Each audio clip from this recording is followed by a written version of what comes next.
ఈరోజు మనం మన పారంపర్యవతి ఛానల్లో ఒక మంచి యోగం తెలుసుకుందాం. ఇక్కడ మీరు చూస్తున్నటువంటిది మన కంటికి సంబంధించిన అన్ని వ్యాధులకు మంచి ఉపశమనం అనమాట. అంటే కళ్ళు ఇన్ఫెక్షన్ ఉన్నా, కళ్ళు సైట్ ఉన్నా, మన చిన్నపిల్లల్లో ఎక్కువ మంది సైట్ వస్తుంది కదా, అలాంటి వాటికి కానీ, అలాగే కళ్ళు ఏదైనా పొరలు కానీ, శుక్లాలు కానీ, ఒకటని కాదు కంటి సమస్య అన్నిటికి కూడా ఈ యొక్క ఆయిల్ మనము వాడవచ్చు. ఈ యొక్క ఆయిల్ పేరు ఏంటంటే నేత్రపుండు తైలం అని దీనికి పేరు. ఈ యొక్క మూలికను మనము అడవుల్లో సందర్శించి సేకరించడం దొరికింది. ఇది మన గ్రామాల్లో సాధ్యమైనంతవరకు ఎక్కడ కూడా మనం ఇటీవల చూడలేదు. చాలా గ్రామాలు కూడా చూసినా కానీ దొరకలేదు. మనకు కేరళ అటువంటి ప్రాంతాల్లో దొరుకుతుంది, అలాగే కర్ణాటక ప్రాంతాల్లో కూడా దొరుకుతుంది, కానీ మనకు అందుబాటులో దొరకదన్నమాట అటువంటి గొప్ప మూలిక. ఇందులో ఇంకా కొన్ని మూలికలు కలిపి మనము ఒక ఆయిల్ తయారు చేసాము.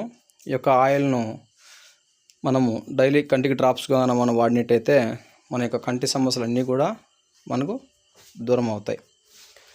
కాబట్టి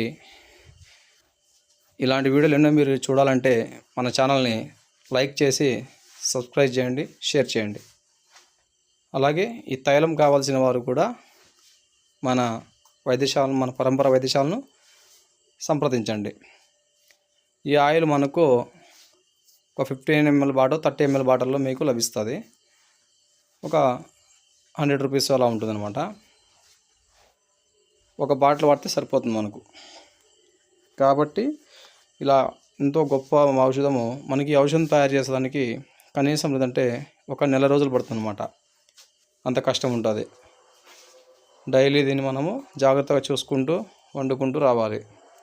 పక్వం తెలియకుండా వండినామంటే మొత్తం చెడిపోతుంది. ఇది ముఖ్యంగా మనము మన పరంపర వైద్యంలో ఏ ఔషధమైనా సరే మేము తయారు చేసినటువంటివన్నీ మొదటగా మేమే వాడతాం అన్నమాట. మేము వాడిన తర్వాతే మనకు ప్రజలకు ఇస్తాం. ఆల్రెడీ ఇది ఇప్పుడు మనకు ఒక 5 సార్లు చేసి మన ఫ్రెండ్ సర్కిల్లో కానీ మా ఇంట్లో వాళ్ళకి అందరం కూడా మేము వాడినాము. చాలా అద్భుతంగా బాగుందన్నమాట. కాబట్టి ఎవరైనా కావాల్సిన వారు మన వైద్యశాలను సంప్రదించండి. అలాగే మన ఛానల్ని కూడా మీకు తెలిసిన వారికి షేర్ చేసి మనలో ఇక్కడ దొరికినటువంటి యోగాలు చూడొచ్చు. మీకు కావాల్సిన మందులు మీరు తీసుకోవచ్చు అనమాట. అంటే ఔషధాలు అన్నమాట. మన ఇంట్లో దొరికే నిత్యావసర సరుకులు లాంటివి అవన్నీ కూడా మనకు ఎంతో మేలు చేస్తాయి. కాబట్టి మన ప్రాచీన కాలానికి వెళ్ళి ప్రస్తుతము వాడుతున్నటువంటి అన్నీ చాలా వరకు మనం మార్చుకోవాలి.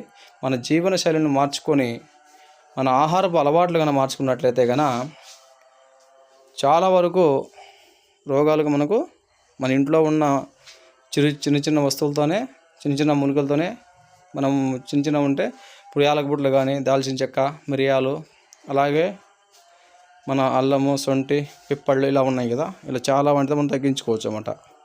ఓకేనా? అందరికీ ధన్యవాదములు.